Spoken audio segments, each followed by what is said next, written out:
시속 350km, 자카르타에서 반둥까지 단 40분, 동남아시아 최초의 고속철도라는 타이틀까지 2023년 10월 인도네시아 대통령은 직접 시승하면서 감격에 겨워했죠. 우리도 이제 선진국이다. 그런데요, 지금 이 열차 안에 사람이 없습니다. 진짜로요? 주말인데도 텅 비어 있고 평일은 더 심하죠. 달리면 달릴수록 적자가 쌓이는 구조예요. 그냥 적자가 아닙니다. 73달러, 우리 돈으로 10조 원이 넘는 빚이 이 열차에 매달려 있거든요. 대체 뭐가 잘못된 걸까요? 일본을 차버리고 중국 손을 잡은 그 순간부터였습니다. 공짜처럼 보였던 제안, 정부 보증 필요 없다던 그 달콤한 말, 전부 덫이었어요. 그리고 지금 인도네시아는 그 분노를 엉뚱한 데다 풀고 있습니다. 바로 우리나라한테요. 오늘은 고속철 하나에 얽힌 국제 정치, 금융 사기, 그리고 배신의 역사를 낱낱이 파헤쳐 보겠습니다. 인도네시아 고속철도 후효, 이름은 거창한데요. 현실은 처참합니다. 개통하고 1년이 지났는데 열차 안이 텅 비어 있어요. 제가 과장하는 거 아닙니다. 실제로 현지 유튜버들이 찍은 영상 보면요, 한 칸에 승객이 서너 명이에요. 300석짜리 열차인데 말이죠. 주말에도 이 모양이고 평일은 아예 귀신 나올 것 같다는 말까지 나옵니다. 문제는 이게 단순히 장사가 안 되는 수준이 아니라는 거예요. 열차는 멈출 수가 없거든요. 왜냐하면 중국이랑 맺은 계약 때문에 최소 운행 횟수를 채워야 해요. 손님이 없어도 달려야 합니다. 달리면 뭐가 생기냐고요? 적자요. 전기료, 인건비, 유지비 다 나가는데 수입은 거의 제로에 가깝죠. 그래서 현지에서는 이 열차를 뭐라고 부르냐면요, 달리는 적자 기계라고 합니다. 농담처럼 들리시죠? 실제 상황이에요. 매달 수백억 원씩 구멍이 나고 있고 이 돈은 고스란히 인도네시아 국민 세금으로 메꿔지고 있습니다. 적자가 쌓이면 쌓일수록 국가 재정은 흔들리고 결국 그 부담은 서민들에게 돌아갑니다. 세금은 오르고 복지는 줄어들고 물가는 치솟는 악순환이 시작된 거죠. 그럼 대체 왜 이런 열차를 만들었을까요? 처음부터 문제가 있었던 건지, 아니면 중간에 뭔가 틀어진 건지, 이걸 알려면 2015년으로 거슬러 올라가야 합니다. 2015년 인도네시아 정부가 빅 프로젝트를 발표합니다. 자카르타에서 반둥까지 고속철도를 놓겠다는 거예요. 거리가 한 150km 정도 되는데 당시 차로 가면 3시간 넘게 걸렸거든요. 교통체증이 심한 날에는 5시간도 넘었습니다. 이걸 40분으로 줄이겠다? 국민들 입장에서는 솔깃할 수밖에 없었죠. 두 도시 사이를 오가는 사람이 하루에 수만 명이었으니까요. 그런데 이 사업을 누가 맡느냐를 두고 치열한 경쟁이 붙습니다. 후보는 딱 두 나라였어요. 일본과 중국. 인프라 수출 시장에서 최강자로 꼽히는 두 나라가 정면으로 맞붙은 겁니다. 먼저 일본이 나섭니다. 일본은 원래 고속철 기술로는 세계 최고로 인정받잖아요. 신칸센이라는 검증된 시스템도 있고요. 일본 측에서는 이미 몇 년 전부터 인도네시아 현지 지질 조사까지 다 해놨어요. 산악 지형이 많아서 터널 공사가 까다롭다는 것도 파악하고 있었고 그에 맞는 설계안도 준비해뒀죠. 금리도 괜찮았습니다. 0.1%대의 초저금리 차관을 제안했거든요. 대신 조건이 하나 있었어요. 인도네시아 정부가 보증을 서달라는 거였죠. 국제금융에서는 당연한 관행이에요. 이 정도 규모의 프로젝트면 국가가 책임지겠다는 보증이 있어야 돈을 빌려주는 게 상식이니까요. 여기까지만 보면 일본이 거의 따놓은 거나 다름없었습니다. 그런데 갑자기 판이 뒤집어집니다. 중국이 뛰어들었어요. 그것도 아주 파격적인 조건을 들고요. 일단 공사비부터 일본보다 쌉니다. 일본이 제시한 게 대략 60억 달러 수준이었는데 중국은 55억 달러면 된다고 했어요. 5억 달러면 우리 돈으로 7천억 원 가까이 차이 나는 거거든요. 공사 기간도 더 짧게 잡았습니다. 일본은 안전을 이유로 신중하게 접근했는데 중국은 우리가 하면 더 빨리 끝난다고 자신만만했죠. 그리고 진짜 승부수는 따로 있었어요. 정부 보증이 필요 없다고 한 겁니다. 인도네시아 입장에서 생각해 보세요. 고속철도가 생기는 건데 정부 돈 안 들어가고 보증도 안 서도 된다? 솔직히 혹할 수밖에 없잖아요. 당시 조코 위도도 대통령도 이 조건에 완전히 넘어갔습니다. 생각해보면 이해가 돼요. 개발도상국 지도자 입장에서 임기 내에 뭔가 보여줄 게 필요하거든요. 다음 선거를 생각하면 가시적인 성과가 있어야 했습니다. 그런데 예산 부담 없이 고속철이 생긴다? 국민들한테 나 이거 해냈다고 자랑할 수 있잖아요. 정치적으로는 완벽한 선택처럼 보였던 겁니다. 결국 2015년 9월 인도네시아는 일본을 탈락시키고 중국을 선택합니다. 일본 정부는 경악했어요. 몇 년간 공들인 게 하루아침에 날아갔으니까요. 일본 언론에서는 배신당했다는 기사가 쏟아졌습니다. 일본 측에서는 마지막까지 경고했습니다. 중국 조건이 너무 좋아 보여서 문제다. 분명히 어딘가에 함정이 있을 것이다. 실제로 일본 외교관들이 인도네시아 관계자를 만나서 이 얘기를 여러 번 했대요. 중국이 아프리카에서 비슷한 방식으로 여러 나라를 빚더미에 올려놓은 사례도 들었고요. 돌아온 대답이 뭐였냐면요. 일본은 졌으니까 그러는 거 아니냐였습니다. 완전히 무시당한 거죠. 인도네시아 정부는 자신만만했어요. 우리는 아프리카랑 다르다. 중국을 다룰 수 있다고 생각했던 겁니다. 2016년 1월 화려한 착공식이 열립니다. 조코 위도도 대통령이 직접 참석해서 삽을 들었어요. 언론에서는 동남아의 새 역사가 시작된다고 대서특필했고요. 전 국민이 들떠 있었습니다. 그렇지만 문제는 착공식 하자마자 터지기 시작했습니다. 일단 토지 보상이 엉망이었어요. 중국 측에서 제출한 계획서에는 토지 문제가 거의 해결된 것처럼 돼 있었는데 실제로는 땅 주인들이랑 합의가 안 된 데가 수두룩했거든요.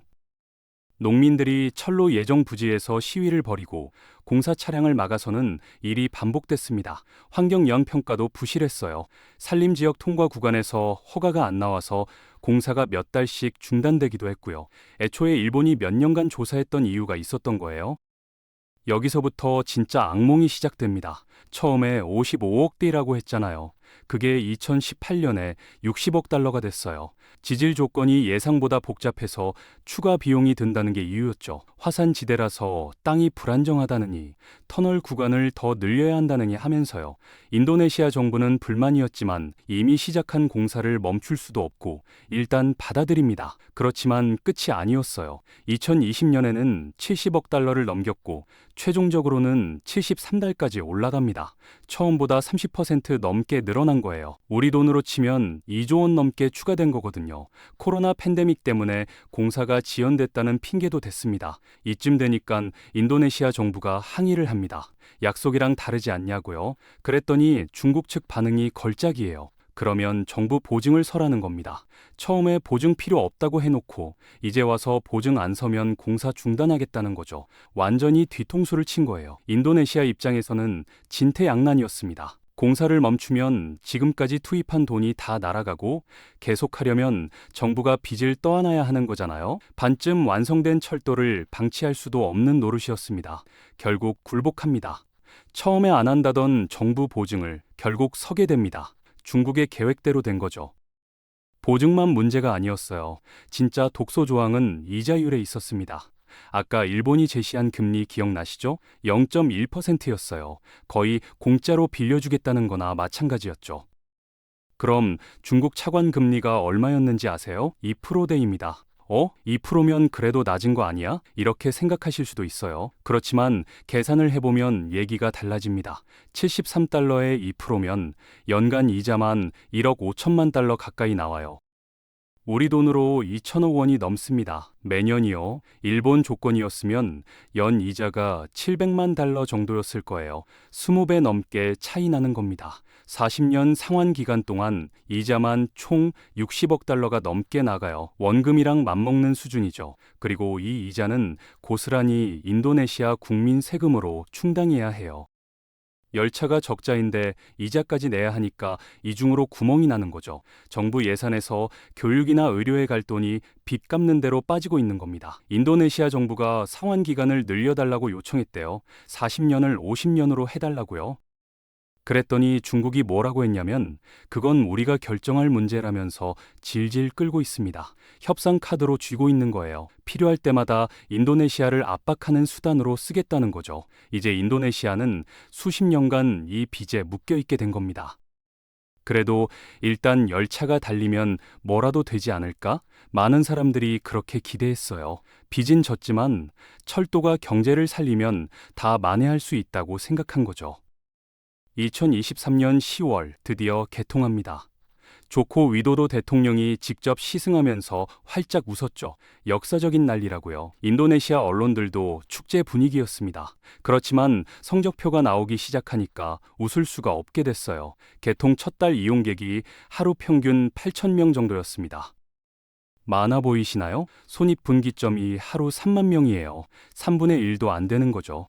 그나마 개통 초기라 호기심에 타본 사람들이 많았던 건데 시간이 지나면서 더 줄었어요. 2024년 들어서는 하루 5,000명대로 떨어졌다는 보도도 나왔습니다. 한번 타본 사람들이 다시는 안 탄다고 하는 경우가 많았거든요. 누적 적자가 눈덩이처럼 불어나고 있어요. 정확한 숫자는 인도네시아 정부가 공개를 꺼리는데 현지 언론 추산으로는 월 적자가 수백억 원 규모라고 합니다. 연간으로 치면 조 단위가 될 수도 있어요. 이 돈이 어디서 나오겠어요? 세금이죠. 국민들 주머니에서 나가는 겁니다. 경제 성장의 동력이 될 거라던 고속철이 오히려 경제의 짐이 되어버린 거예요. 왜 이렇게 사람들이 안 타는 걸까요? 이유는 간단해요. 비싸고 불편하니까요. 일단 요금부터 봅시다. 자카르타에서 반둥까지 고속철 요금이 약 30만 루피아예요. 우리 돈으로 2만 5천 원 정도 됩니다. 별로 안 비싸 보이시죠? 그렇지만 인도네시아 최저임금이 얼마인지 아세요? 월 500만 루피아 정도예요. 우리 돈으로 40만 원이 조금 넘습니다. 즉 고속철 왕복 한 번이면 월급의 12%가 나가는 거예요. 서민들 입장에서는 엄두가 안 나는 가격이죠. 기존에 버스 타면 5만 루피아, 우리 돈으로 4천 원이면 갈 수 있거든요. 시간이 좀 더 걸려도 6배나 싼데 뭐하러 고속철을 타겠어요. 기차도 있습니다. 고속철보다 느리지만 요금은 절반도 안 되거든요. 역 위치도 문제예요. 자카르타역이 도심에서 한참 떨어진 한림이라는 데 있어요. 거기까지 가는 데만 1시간 넘게 걸립니다. 자카르타 교통체증이 악명 높거든요. 반둥역도 마찬가지고요. 시내 중심에서 택시 타고 30분은 가야 해요. 40분 아낀다고 해도 역까지 오가는 시간 합치면 차이가 별로 안 나요. 결국 시간도 안 아끼고 돈만 더 드는 셈이 된 거죠.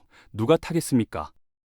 여기서 이상한 점을 하나 짚어볼게요. 역을 왜 도심에 안 짓고 외곽에 지었을까요? 기술적으로 불가능했던 것도 아니에요. 실제로 일본안은 도심역 연결을 전제로 설계됐거든요. 기존 철도역이랑 연계해서 환승을 편하게 하려고 했죠.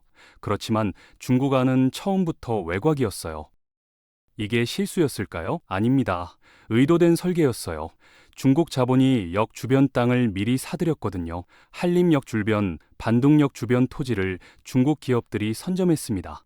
고속철 건설 계획이 발표되기 전부터 움직였다는 얘기도 있어요. 철도가 뚫리면 그 주변 땅값이 오르잖아요. 그걸 노린 거예요. 철도는 그냥 부동산 개발을 위한 미끼였던 겁니다. 역세권 개발이라는 명목으로 쇼핑몰, 호텔, 아파트를 짓겠다는 계획이 줄줄이 나왔어요. 인도네시아 국민들은 세금으로 적자를 메우고 중국 자본은 땅값 상승으로 이익을 챙기는 구조가 만들어진 거죠. 비슷한 사례가 아프리카에서도 있었어요. 케냐 고속철도, 스리랑카 항만 개발, 전부 같은 패턴입니다. 인프라를 미끼로 던지고 빚으로 올가매고 부동산으로 수익을 뽑아가는 거예요. 이른바 부채 함정 외교라고 부릅니다. 인도네시아가 그 덫에 걸린 거죠. 남은 건 뭐냐고요? 텅 빈 열차랑 73달러 빚이요. 여기서 황당한 이야기가 하나 더 있어요. 인도네시아가 이 분노를 엉뚱한 데다 풀고 있거든요. 바로 우리나라입니다. 한국이랑 인도네시아는 2010년부터 KF-21 전투기 공동 개발을 하고 있었어요. 개발비 총 8조 원 중에 인도네시아가 20%, 약 1조 6천억 원을 부담하기로 했죠. 그 대가로 기술 이전도 받고 완성된 전투기도 가져가는 조건이었습니다. 나쁘지 않은 딜이었어요. 그렇지만 인도네시아가 돈을 안 내기 시작했어요. 2020년부터 분담금 납부가 밀리더니 급기야 돈을 깎아달라고 요구합니다. 20%를 10% 이하로 낮춰달라는 거예요. 이유가 뭐냐면 재정이 어렵다는 겁니다. 고속철 때문에 빚이 늘었으니까요. 그 와중에 웃긴 게 뭔지 아세요? 같은 시기에 인도네시아가 프랑스에서 라팔 전투기 40의대를 사겠다고 계약했어요. 금액이 얼마냐면요. 8조 원이 넘습니다. 우리한테는 1조 6천억 원이 없다면서 프랑스한테는 8조 원을 쓰겠다는 거예요. 미국에서는 F-15 전투기도 추가로 사겠다고 협상 중이고요. 결국 협상력 약한 상대한테 화풀이하는 거죠. 중국한테는 당하고 프랑스한테는 굽히고 한국한테는 으스대는 겁니다. 약속을 지키지 않아도 될 것 같은 상대로 본 거예요. 이게 국제사회에서 신뢰를 잃는다는 게 어떤 건지 보여주는 사례입니다. 자, 정리해 볼게요. 인도네시아는 공짜 점심에 혹해서 일본을 버리고 중국을 선택했습니다. 그 결과가 뭐예요? 73달러 빚에 텅 빈 열차에 매년 수천억 원씩 적자. 거기다 중국 자본은 부동산으로 돈 벌어가고 있고요. 누구 책임일까요? 물론 중국이 교활했죠. 그렇지만 결국 선택한 건 인도네시아예요. 단기적 이익에 눈이 멀어서 장기적 리스크를 무시한 대가를 치르고 있는 겁니다. 그리고 그 분노를 한국한테 풀고 있어요. 약속은 가볍게 여기면서 신뢰를 스스로 깎아먹고 있는 거죠. 이 텅 빈 고속철은 단순한 인프라 실패가 아닙니다. 신뢰를 잃은 국가가 어떻게 되는지 보여주는 상징이에요. 여러분은 어떻게 생각하시나요? 인도네시아의 선택이 이해가 되시나요? 아니면 자업자득이라고 보시나요? 댓글로 의견 남겨주세요. 오늘 영상이 유익하셨다면 좋아요와 구독 부탁드립니다. 알림 설정까지 해두시면 새로운 영상을 바로 받아보실 수 있어요. 그럼 다음 영상에서 더 흥미로운 이야기로 찾아뵙겠습니다.